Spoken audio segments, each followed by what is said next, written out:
Okay, and I've got my chat box ready to go.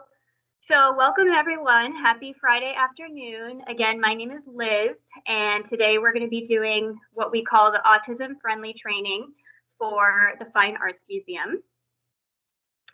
And I'm coming to you from CARD, which is the Center for Autism and Related Disabilities. So for those of you who might not be familiar with our program, CARD is a state-funded resource through the Department of Education. We are grant funded, and through the DOE, there are 7 CARD sites throughout the state of Florida. And so my site is housed at CARD USF. That's where my office is if I'm ever allowed to go back there. I haven't seen my office since March, so I am working from home. But when I am in my office, I'm working out of the USF Tampa campus, but we serve Hillsborough and 13 other surrounding counties, including Pinellas. So our catchment area is 14 counties total.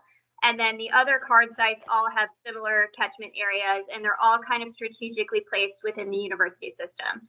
So there's one at FSU, there's one at UCF, there's one at down in Miami, and they're placed that way so that every county in Florida has access to CARD. And because we're grant funded through the Department of Education, we are able to provide all of our services at no cost. And those can be in a variety of different ways. Our main mission is to maximize the potential of people on the autism spectrum. And we do that through a variety of supports. We can offer, hold on, I need to jump back into the participant list and just mute a couple people. My apologies.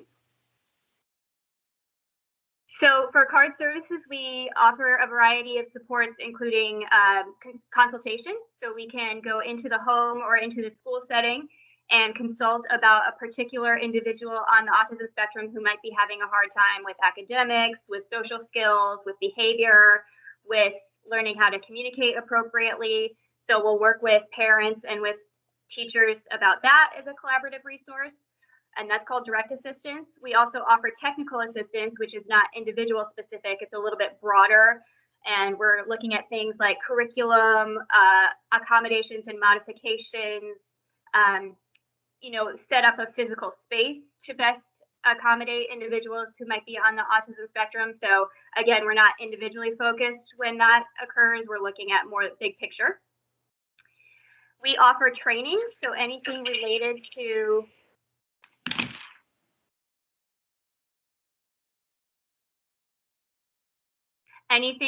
autism. It can be general overviews. It can be, specific to any skills we're trying to teach, like behavior management, classroom strategies for teachers. We do a lot of transition age stuff. So, my child is getting ready to graduate from high school, and we don't want them to fall off of what we call the cliff, where after 18 their services end. So what comes next? We do a lot of trainings in that domain. Something unique about CARD is that we do serve the lifespan. So sometimes insurance won't cover services after 18 or, once they age out of school. Again, a lot of kids are left, sitting on their couch at home if they're not employed. So CARD does have an adult team where we're looking at things like independent living and meaningful employment. And finally, we provide resources and referral information. So one common misconception about CARD is that we have therapies out of our office, things like speech and physical therapy, OT, etc.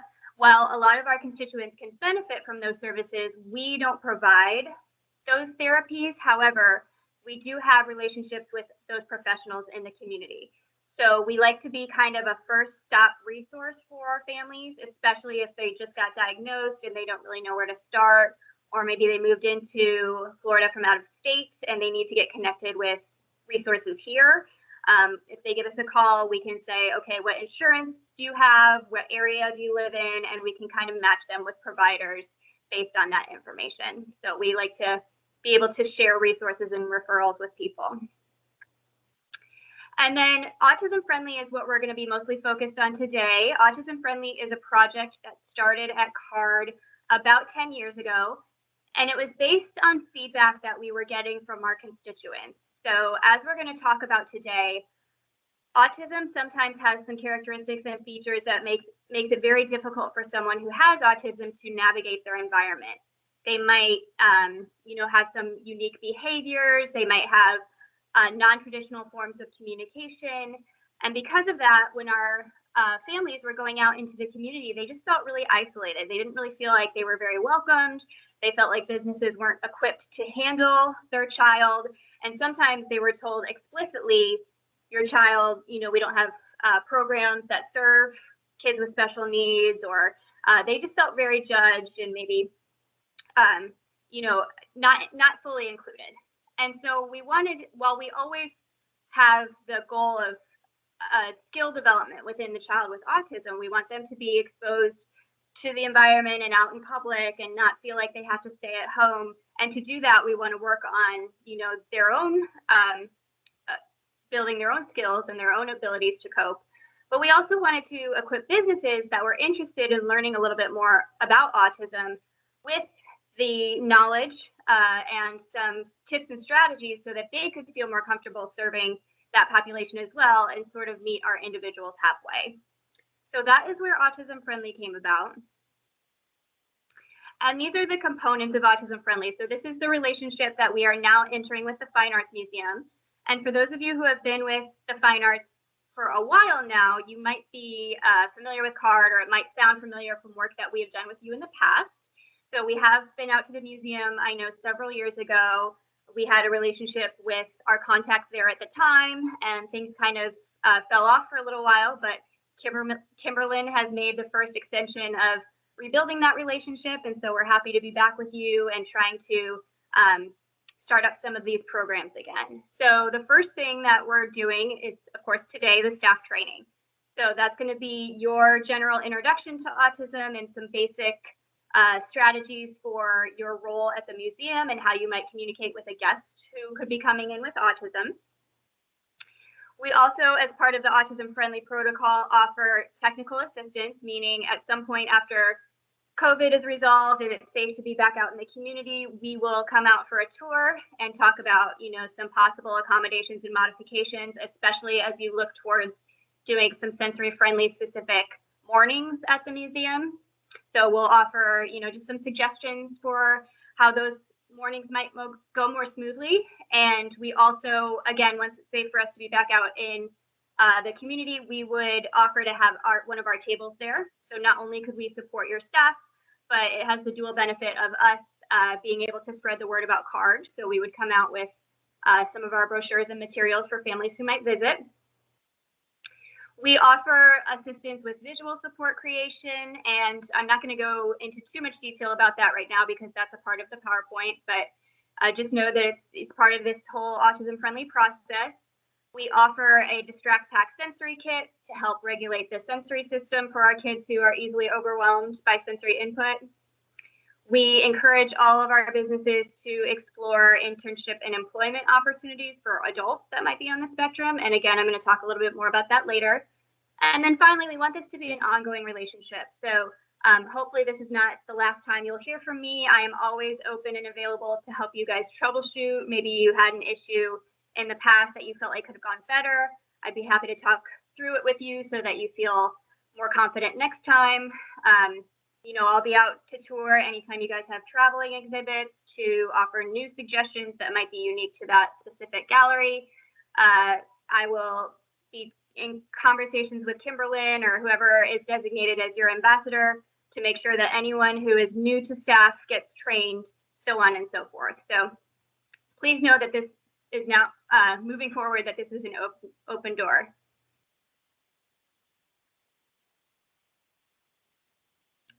So really quickly, just our objectives for today. I'm going to give you all a general overview of autism. I'm sure some of you either maybe on the spectrum yourselves or have very, very close family members on the spectrum. Others of you might not know much about autism at all. So we're just going to do a quick overview to kind of get us all on the same page. And within that, we're going to include some of those strategies, suggestions, and solutions for you to be better able to welcome museum guests with autism. All right. So generally, when I'm in when I'm in person doing these trainings, at this point, I would have some audience participation, and we would just have a quick discussion about autism.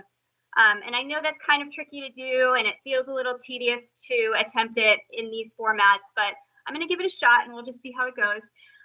So you can either unmute yourselves or you can use the chat feature. So up on your menu bar, there's a little icon that looks like a text bubble. If you feel comfortable sharing, please just put in the chat, or again, feel free to shout it out, whether or not you personally know someone on the autism spectrum. So it can just be a yes or a no.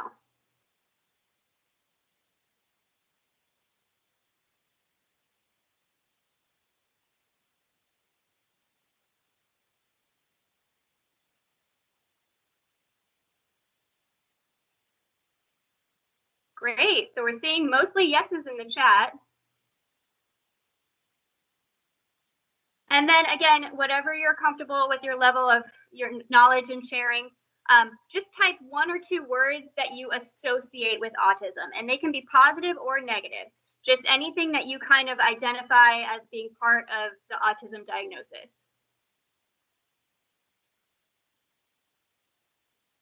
What's the first thing that comes to mind if someone says autism to you? Patience, okay. Communication and creativity. Connection is difficult, yep.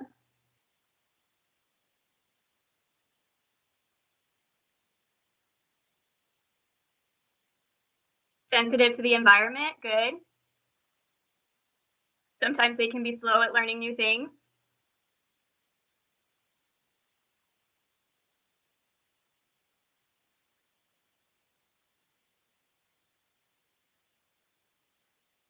Anybody else?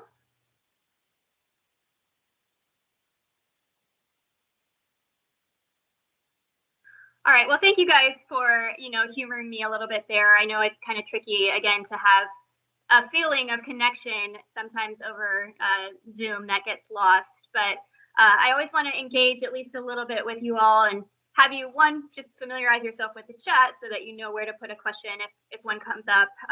And also just to make this not so much that I'm talking at you the entire time. But it sounds like we have kind of a broad range of people's personal knowledge about autism that might already exist. So as I'm going through the PowerPoint, if I say something that really resonates with you, maybe with an experience that you've had or someone that you know in your family, like, oh, yeah, what she just said, my niece does that all the time.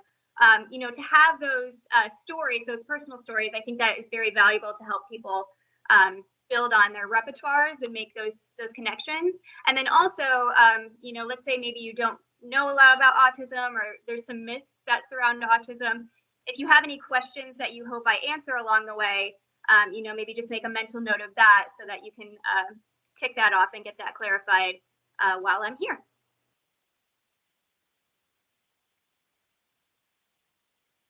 Okay, so unfortunately, there's quite a bit that we yet do not know about autism, but these are the things that we do know. So we know it's a complex brain disorder. The origin of autism is neurological. It's brain-based. And what that means is that in a person who's affected by autism, their left and right hemispheres of the brain are not connecting and communicating in what we call a neurotypical manner. And that can affect their cognition. It can affect their gross and fine motor movement. It can affect the way that they process sensory input, and it affects their language development. The current statistic that we have right now from the Center for Disease Control is 1 in 54 individuals is being diagnosed on the autism spectrum. And that's a pretty powerful number. It's gone up almost every year that we have data for it. I've been in the field for about 10 years now. And when I first started doing ABA therapy, it was about 1 in 150. And so now it's 1 in 54. And it's 5 times more prevalent in boys than it is in girls. So it's 1 in 54 for all children, but it's actually 1 in 38 for boys. So that's pretty powerful, pretty significant. And there's a lot of different reasons for why those numbers are climbing. It is the fastest growing developmental disability in the United States. We have better diagnostic assessment tools. There's a big push for early intervention. So we are paying a lot more attention to those early warning signs, those red flags. There's been a really big push for making sure that every child is screened for developmental delay. And then also, it's very possible that whatever is causing autism, that is just more prominent in what we're being exposed to. So that kind of leads into our next bullet, which is that we don't know what causes autism yet.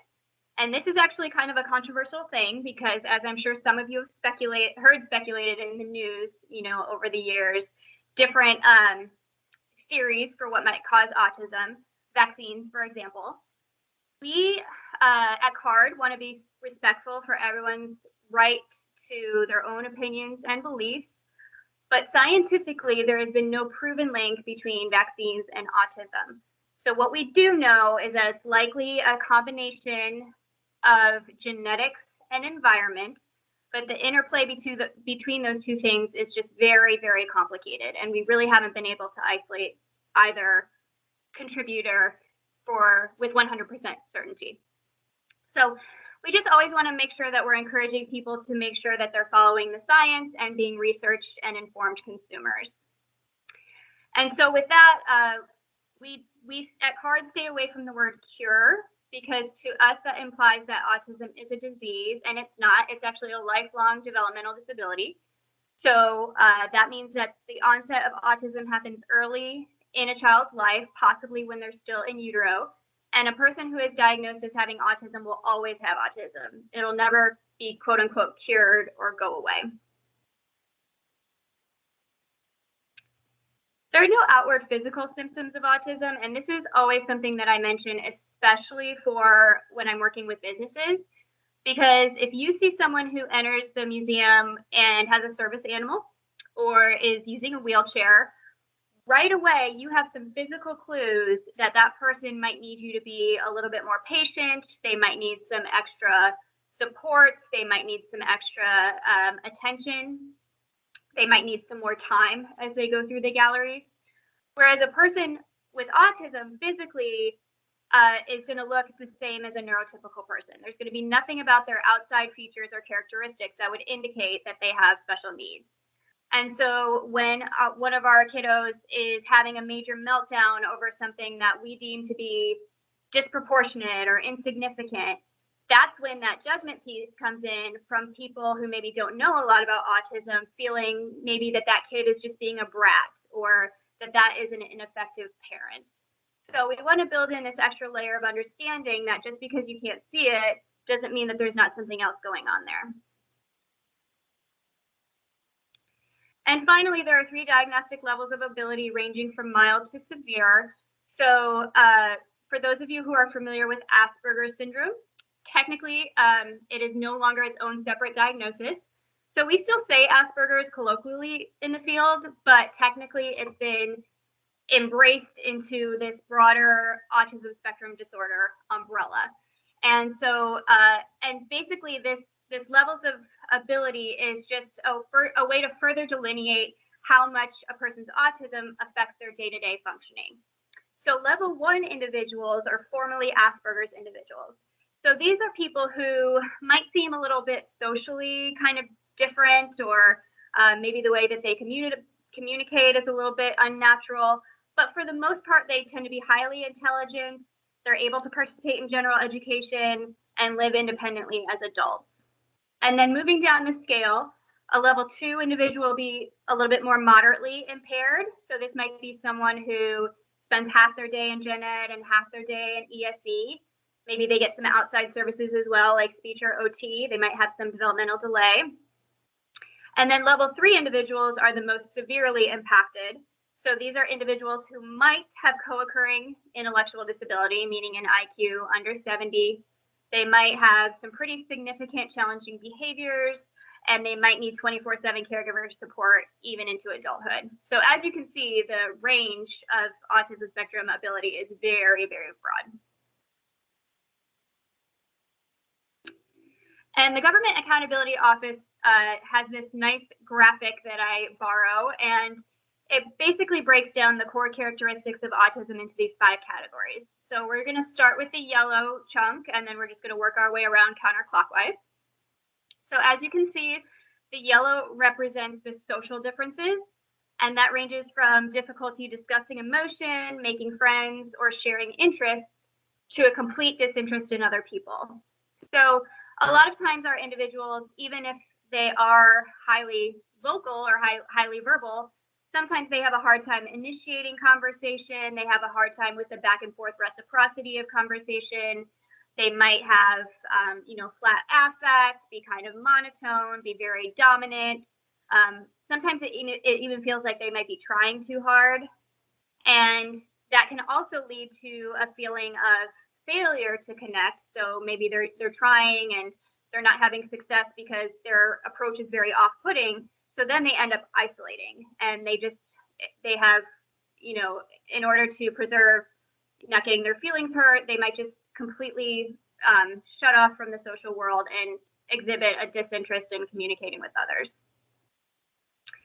And then related to that is the communication piece. So this is the actual, when we're talking about the physical ability to talk. We have some individuals on the spectrum who do not talk at all. So they might use sign language or maybe an app on their tablet to communicate for them. They might have the physical ability, but they're not using it in a functional manner. So sometimes in the field, we see what's called echolalia, which is basically parroting. So if I say, "How are you?" to someone with echolalia, they're going to say, "How are you?" back to me. So they can talk, but we're not moving our conversation forward. And then again, the highest functioning individuals in this domain might have a very broad vocabulary and be able to talk very eloquently on a topic of their choice, but it's not quite natural. So again, with maybe an unusual cadence, with only wanting to talk about what they want to talk about and not recognizing the emotions in others, the fact that their communication partner might be getting bored with them or want to move on to something else. Those facial cues and those body language cues tend to go unnoticed. And then the purple chunk represents the routine and repetition. So one thing we're going to talk about in more depth is how a lot of our individuals like consistency and routine. They like to know what's coming next in their schedule, and they don't really do super well with surprises or transitioning from one activity to another. So as you can imagine, in the past 9 months, one of my biggest, the challenges that I'm seeing the most often with my families is now that COVID has disrupted so much of our lives, our kids are having a hard time rolling with that. And, I'm guessing for most of us on this call who identify as neurotypical, we've had our own moments of, challenge throughout the last 9 months, wearing masks, or my favorite restaurant is shut down, or I'm at home trying to work while I'm homeschooling my kids. All of that stuff has been really, really difficult for a lot of us. And we tend to have better coping skills than some of our individuals with autism. So just think about how hard it's been for them these past 9 months, having to basically change everything about their routines. And then the blue piece represents the sensory differences. Again, we're going to go into this in a little bit more detail in a minute. So I'm just going to briefly touch on it now, saying that they tend to, because of the neurological basis of autism in the brain and the way that their brains are wired, they are much more sensitive to sensory input.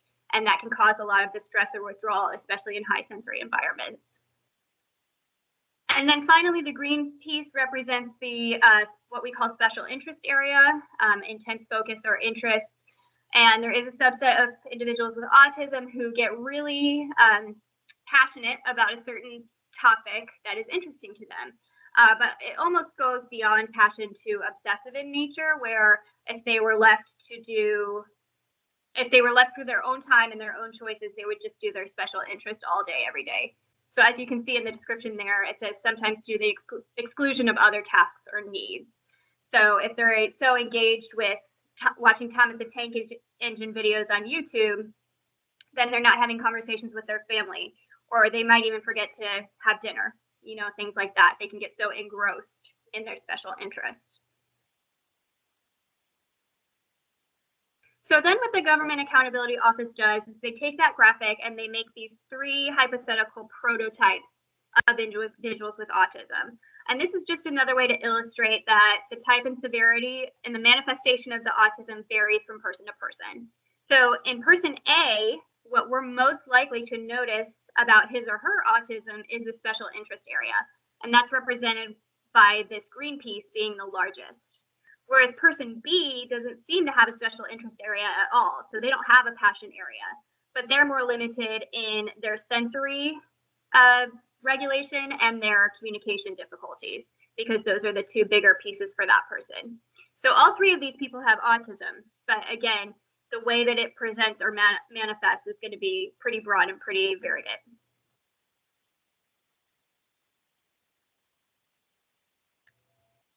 And we, after, Black Lives Matter movement this summer, we wanted to make sure that we were paying attention to any disparities as far as autism and race.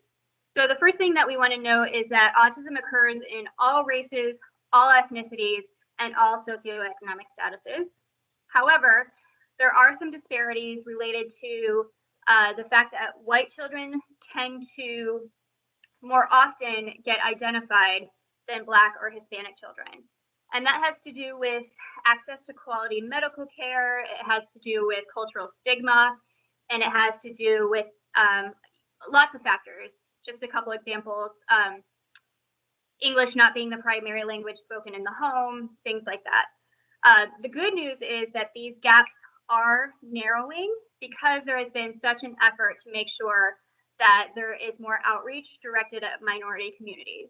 So for CARD's part in that, we don't do a ton of research at CARD, but as clinicians, we want to make sure that we're able to reach minority communities as far as our consultative supports. And within the past 18 months, we have hired 2 Spanish-speaking consultants. So that has been a big need that we were missing for quite a while at CARD. But, especially in Florida, where there is such a large population of Spanish-speaking citizens, we do want to make sure that we are attending to that. So we've been proud to be able to add that to our services.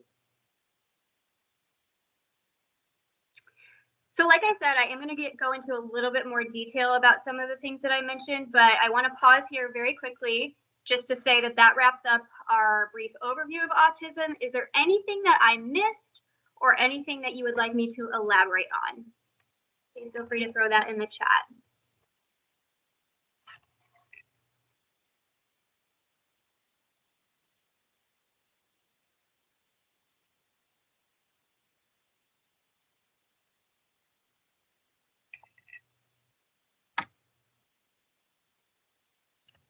Just dropped my phone. Okay, I'm not seeing anything coming in, so we'll move on. But again, anytime, I've got that right up on the side, so I'll see it if anything comes in. Please feel free to contribute. Okay, so I wanted to touch a little bit more on the sensory processing, again, because as you're doing environmental scans in the museum, preparing for individuals who might have autism, what might be some sensory triggers in your space, okay? So another thing I tend to do when I'm in person is we play a little sensory profile game to emphasize that everyone has a unique sensory profile, okay? So we're going to try that again. Get your chat ready. And I'm just going to ask a couple really quick questions, and you can throw your answer up in the chat so we can see even the differences between this group here.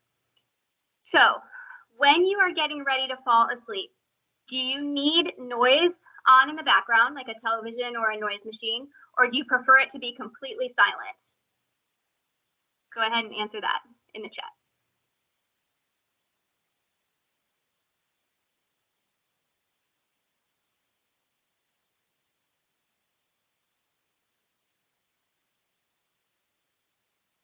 Okay, so I'm seeing about half and half. I'm seeing some silent, some noise, some very low noise or white noise like a fan. Some people say it depends, and some people don't have a preference. Okay, awesome. All right, what about, we live here in sunny Florida. We're lucky that sunshine is a regular part of our lives. Answer yes or no in the chat whether, most of the time you're outside during the day, 99% of the time, whether it's cloudy or sunny or, any type of day we have around here, do you usually have your sunglasses on? Yes or no?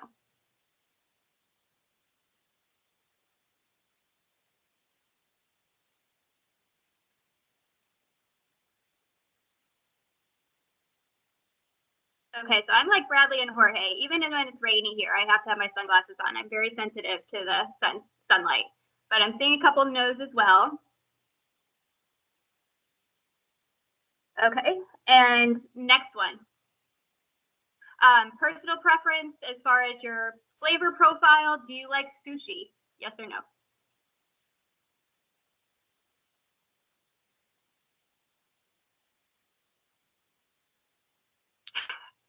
Kristen, you're the only no so far. Sorry to call you out. Oh, you've got a friend, Rayanne.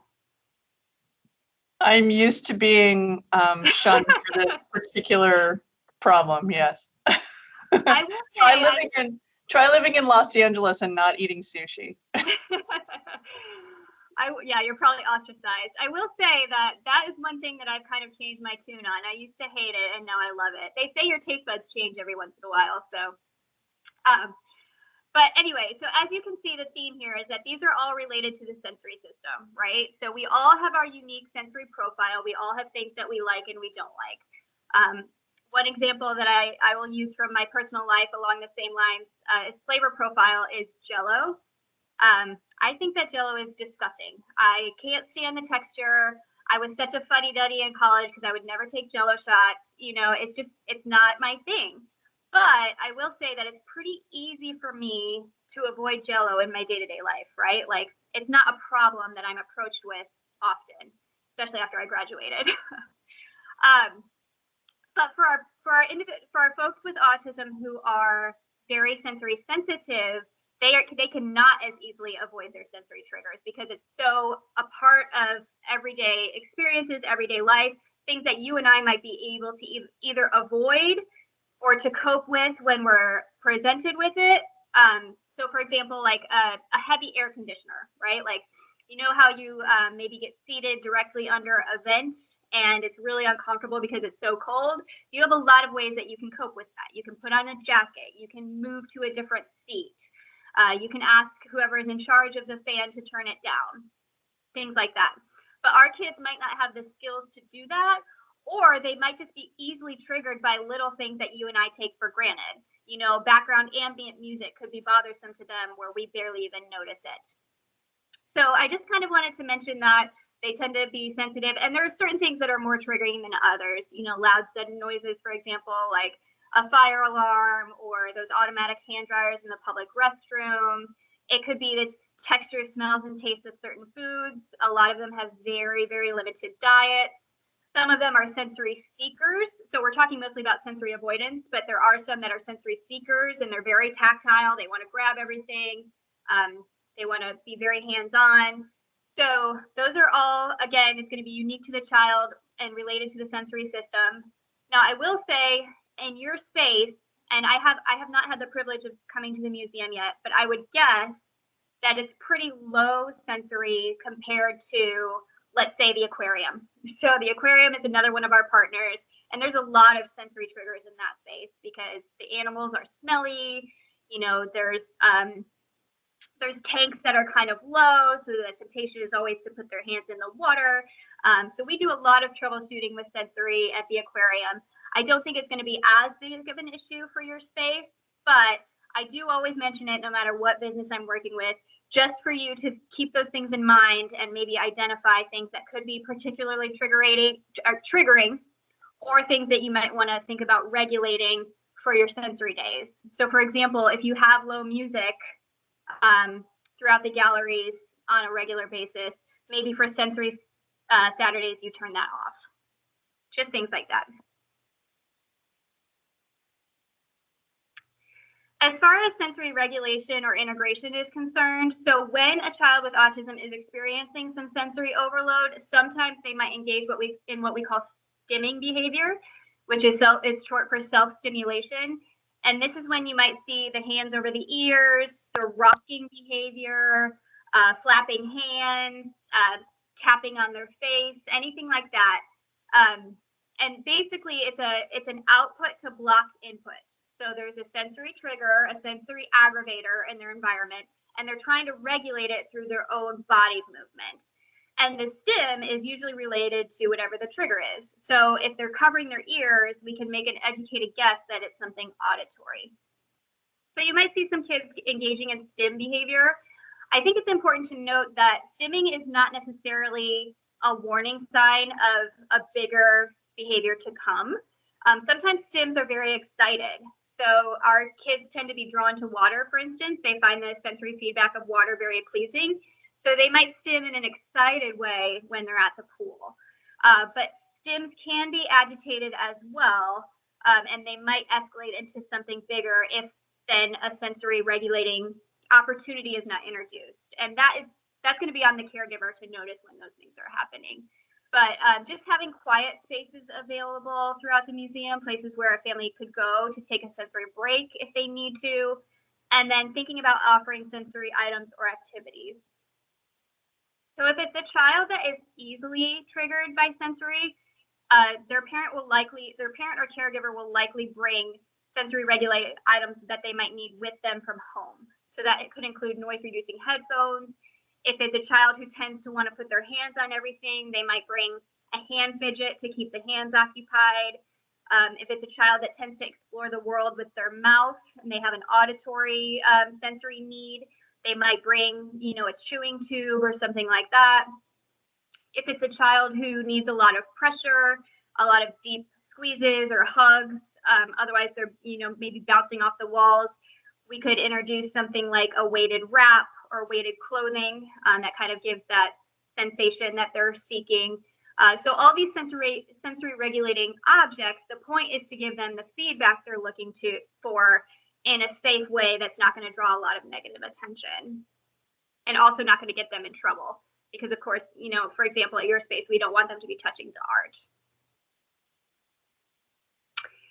And then along those same lines, like I said, most parents are going to bring stuff with them from home if they need it, but maybe they forgot it in the car. Maybe they need something supplemental to help support a child who might need to take a break. We offer all of our businesses what we call a distract pack. So this includes some of those sensory regulating items. It has a pair of noise reducing headphones, a coloring book and crayons, a Rubik's Cube for an individual who might be a little bit older, so a teenager or an adult who might need, something to occupy their hands. And it's important to note that we don't want to put anything so fun in the distract pack that then they only want to play with the distract pack, because that's not the point, right? The point is just to get them regulated enough so that they can rejoin their group and continue about their day at the museum. If we put something like a Game Boy in the distract pack, then they might be tempted to only play with that and not want to go back to the reason that they're visiting.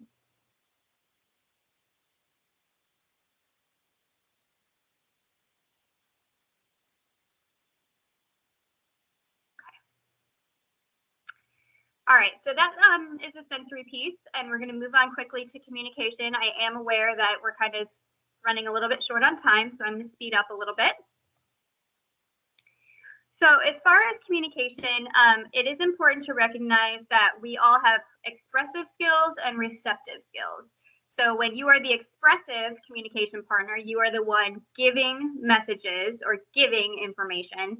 And when you are the receptive partner, you are the one that's receiving and listening and interpreting the information. So right now in this exchange, I am the dominant expressive partner and you are the dominant receptive partner. And there's so much more to communication than just talking, as we all know, right? It's facial expression and body language.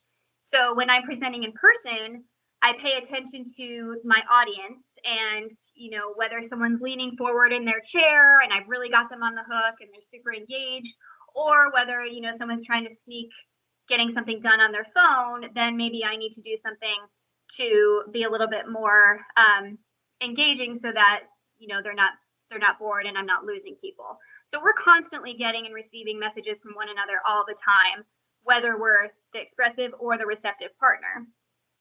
But our kids' expressive skills are where they tend to have a lot of deficiencies, but their receptive skills are usually very strong.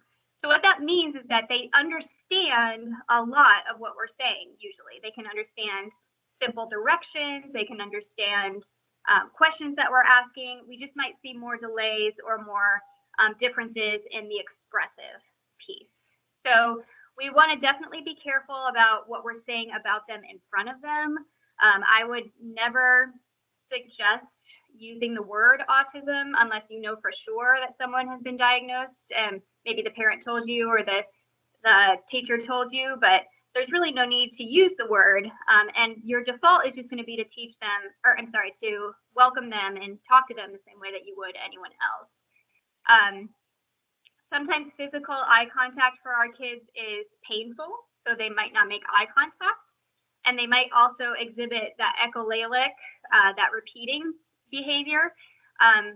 But that doesn't mean that they're not understanding you. They're going to appreciate the gesture, even if they're not responding in traditional ways.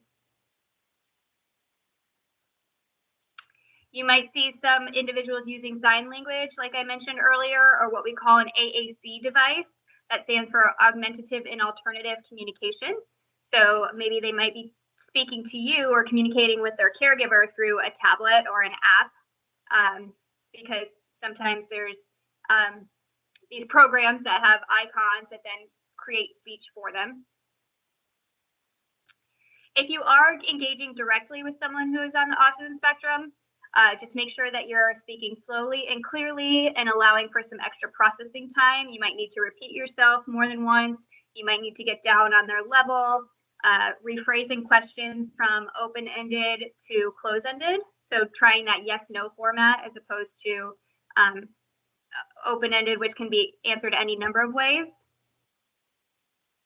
And then finally, supporting your vocal information with visuals. So I'm going to go into a little bit more about what that means on the next few slides.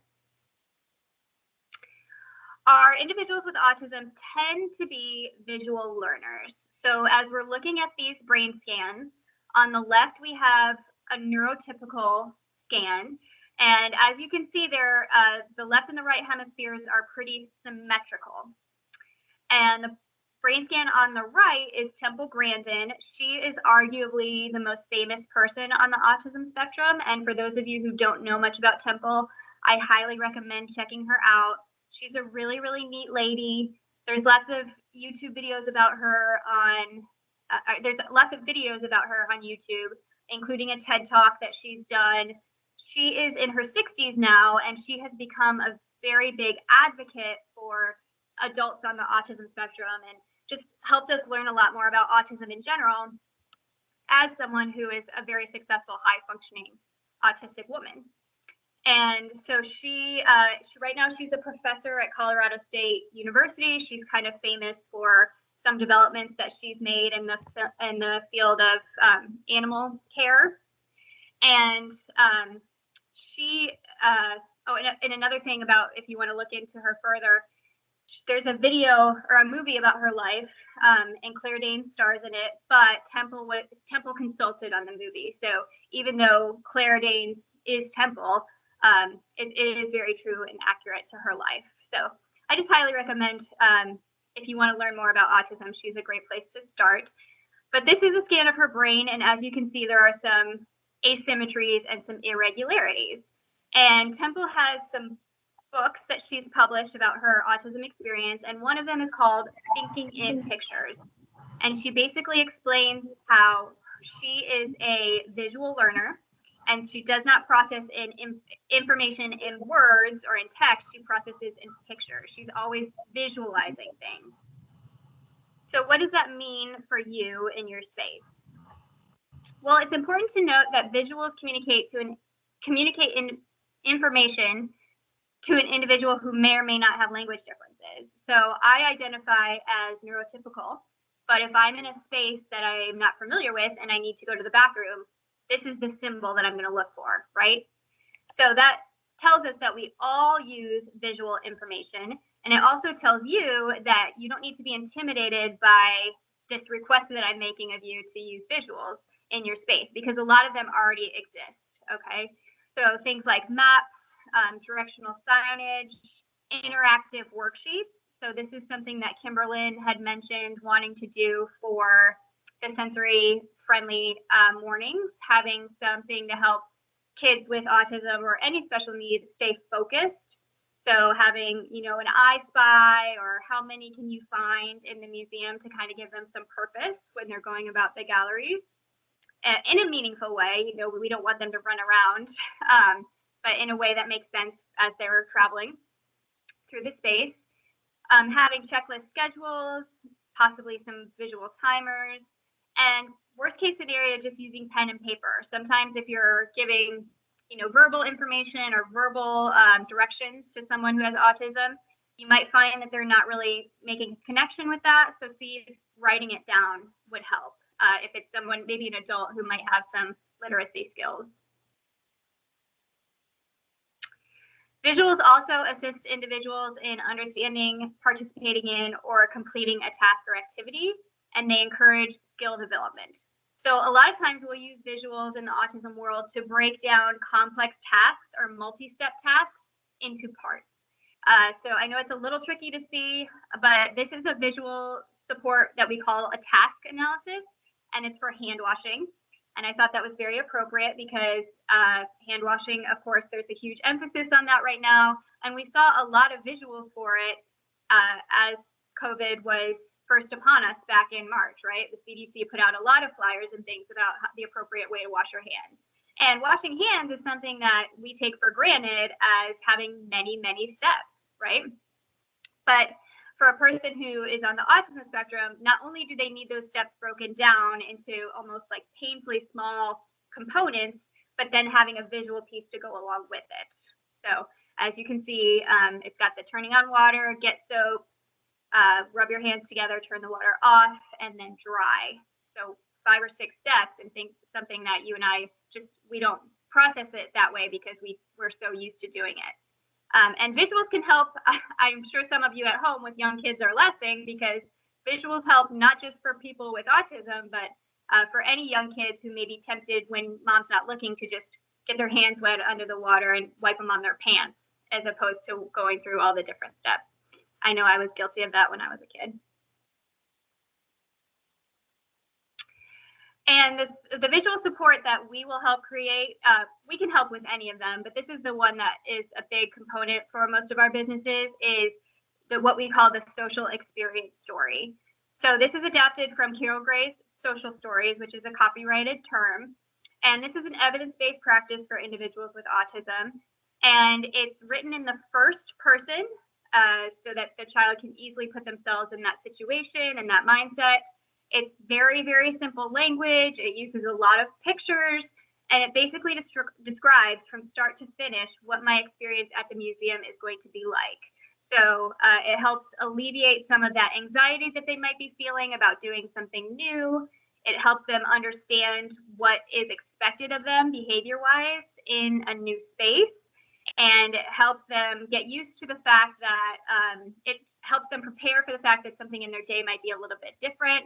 That there's going to be some changes, that in this environment, there might be more demands on me than what is typical when I'm at home, etc. So just kind of having that priming opportunity. So what we do with our businesses is we help write the text for the social story, and then we come in and we take a lot of pictures on our tour, and we pair all that together into a little book. And it's basically a story, and the goal is for the parent or the caregiver to review it with the child ahead of time. So once your social story is done, you will have it as a PDF, and you can upload that to your accessibility page on your website so that parents can find it there. We will also have it in our autism friendly directory so that parents can find it there. And if parents arrive on site and they didn't know that it existed, another option is to have a hard copy at the guest services desk for them to review in the lobby before they enter. So just some additional possible considerations. As part of Autism Friendly, we just give as many strategies and suggestions as we see and think of, but we don't ever hold our businesses to everything that we suggest. I don't want to say we don't hold them accountable, because we do, but you don't have to do everything that I'm mentioning here, is my point. Basically, these are just things to think about and see if they would maybe work for you. So we recommend that teachers, once the social story is done, you send that, for those of you who coordinate the field trips, send a copy of the social story to the teachers to have them read it to their entire class. Because social stories help prepare not just kids with autism, but any kids who might have anxiety, who might not know the rules, who might be too young to know, hey, I'm not supposed to touch this art. To have maybe a story in advance to help explain that can be useful for, again, not just our special needs kids. So sending the social story along for your field trips, allowing vouchers for re-entry if the visit needs to end early. So on your sensory-friendly mornings, you might have a family coming in and they've never had a successful outing. Maybe their child is too young, is pretty severely impacted on the spectrum, hasn't learned a lot of skills yet, and they come in and they think, okay, we're going to give it a shot because it's a sensory-friendly morning, and they don't even make it past the lobby. It's just a disaster. So depending on the business, you know, that can get really expensive if you're buying a ticket to the zoo, for example. A family of 4 going into the zoo and only being able to stay for 10 minutes, you've lost $100, you know? So just thinking about if a family tries and it doesn't go well, instead of refunding them on the spot, maybe give them a voucher to try again next time. Because not only, I mean, I don't know what the policies are for you for refunds, but also it gives them the reassurance that you want them to be there, you want them to come back, maybe just on a day where the kid's not having such a bad morning, or things might go a little bit better based on their mood. And just being prepared to answer questions about what being autism friendly means. And we always point to the word reasonable. So what is reasonable for the business? So after, again, this process, you will be advertised as autism friendly and having worked with CARD, and people might ask you questions about that. So this is a PDF that we have for download on our website, and I know that's probably impossible to read, so I just wanted to read a snippet of it to you. So autism friendly is not legally binding. It's not a certification program. So again, there's nothing that you are going to be held to as far as, you know, legally if the family has a poor experience. Further, it is not necessarily a guarantee of accommodations or modifications beyond what is safe and reasonable as defined by the business. Safety requirements will remain the same for all guests or customers regardless of ability. So what that means is that a parent can't say, oh, my kid has autism and you're autism friendly, so my kid should get to run, or my kid should get to touch the art. That's not what that means. Anything that's in place for safety or for protection of the collections, the child with autism still has to follow all of those rules and guidelines. So you guys get to decide what is reasonable for you as far as your autism friendly offerings, but behavior-wise and rules and expectations-wise, all of that should still stand regardless of your autism-friendly status. So hopefully that makes sense. This is a little 5x7 placard. It comes on a foam board, and as you can see, it says, ask me about being autism-friendly. So whenever I'm able to come out and tour, I will drop off the distract pack and drop off this little sign. And that way you can advertise your autism friendly status at your front desk, and people can ask about what you might have to offer and what that means. And then my last couple of slides, so these are the last few before we take any remaining questions. However, I do want to acknowledge that it's almost 3, so if anyone has to hop off for work obligations, I will not be offended. So we are recording this. You can always come back and watch the last couple of slides later. But I wanted to be respectful of everyone's time. So as far as autism and behavior, you know, going back to that Government Accountability Office graphic, challenging behavior is not a part of the diagnostic criteria. You do not need to have challenging behavior to be diagnosed with autism. And in fact, there's a lot of kids on the autism spectrum that are very, very docile. But there are some individuals who do have some challenging behaviors due to their communication deficits. So that's basically what this slide is saying, that behavior is used to communicate a message in the absence of a functional communication system. And that makes sense, right? When we think about like babies, for example, babies cannot talk. So to get our attention, what do? They cry, right? And crying leads to attention and getting their needs met. So if I'm someone who does not have the ability to communicate my feelings, my wants, my needs, if I need to take a break, if I'm feeling too tired, or if I feel sick, if I don't have a way to say that in a way that gets my need met, then I'm going to do it with a behavior. And behavior is effective because it almost always gets a response from an adult, right? Because it can be dangerous for our kids who maybe have aggression or destruction of property. So if they start hitting the walls or something like that, or if they have a meltdown where they're kicking and screaming and crying on the floor, that's going to draw some adult eyes almost every single time. So behavior works in that sense, and that's why our kids are so quick to reach for that when they need it. So again, it can be aggression, property destruction, tantrum or meltdown. Self-injurious behavior is another one we see, where a child might hit their own head or bite on their hands. Excuse me. And then elopement is another one we see as well. And I failed to put that on the list, but in the autism world, elopement is the term that we use for kids who tend to run off, who run away from their caregivers. So what can you do if you see that happening? I would honestly say that for the most part, your approach is going to be the same as it would be with any other child or family, because again, you're probably not going to know that the child has autism unless the family discloses that to you. So your main goal, I would say, is just to protect the child, others, and yourself. That might mean removing the audience. Let's say it's happening in the middle of a crowded gallery and there's no way to safely get the child out of there. Then maybe you disperse everyone else until the child has a chance to calm down. So, providing some privacy for the family, possibly staging some physical barriers to move other people along and allow them to come back after the situation has cleared up. I would never suggest physically getting involved with the child because you could inadvertently hurt yourself or the child. And a lot of times it makes the behavior worse.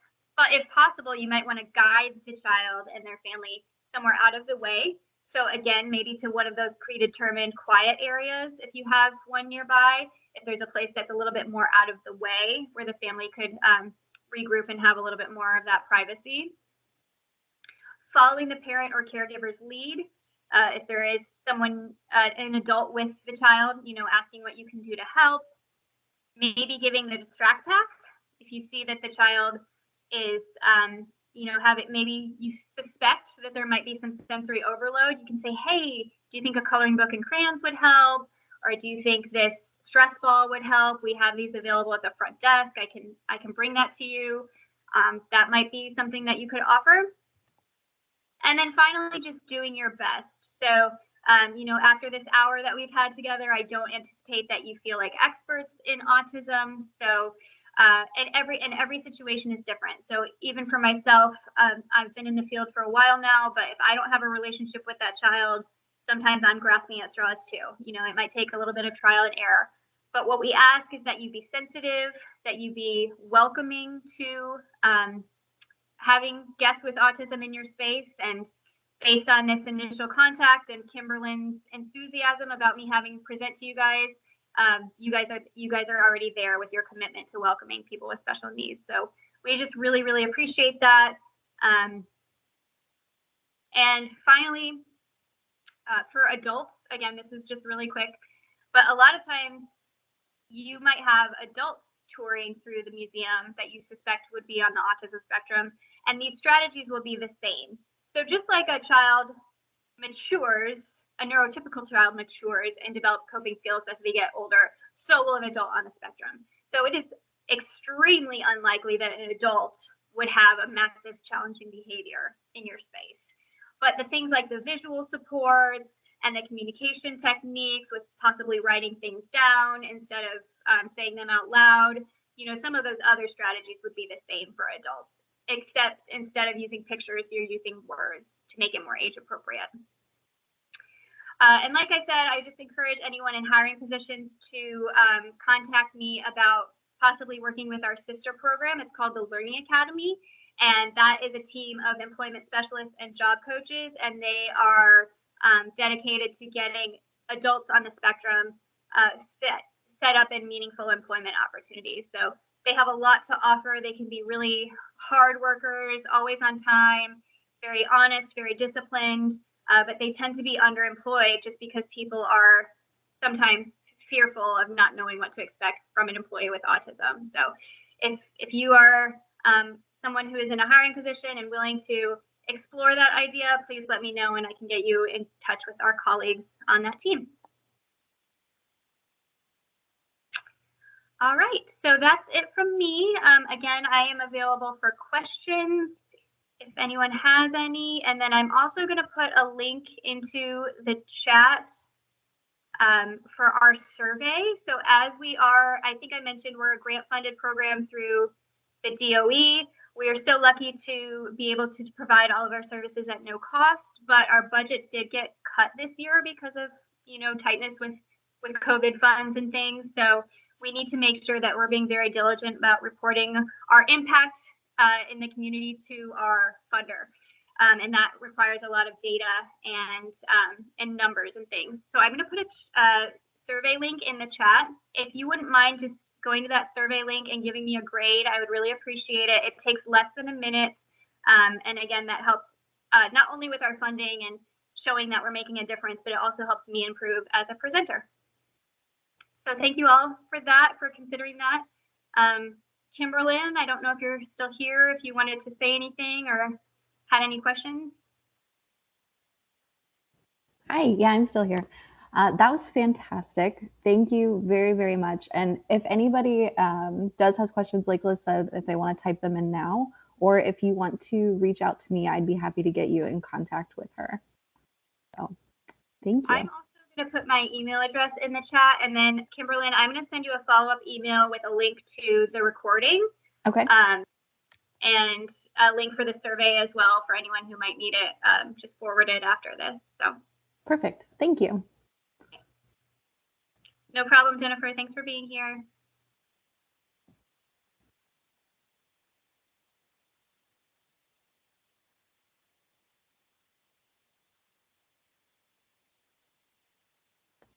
All right, well, I'm not seeing anything come in, so I'll go ahead and end the recording, and I hope everyone has a great Friday, and Kimberlyn will be in touch about the next steps.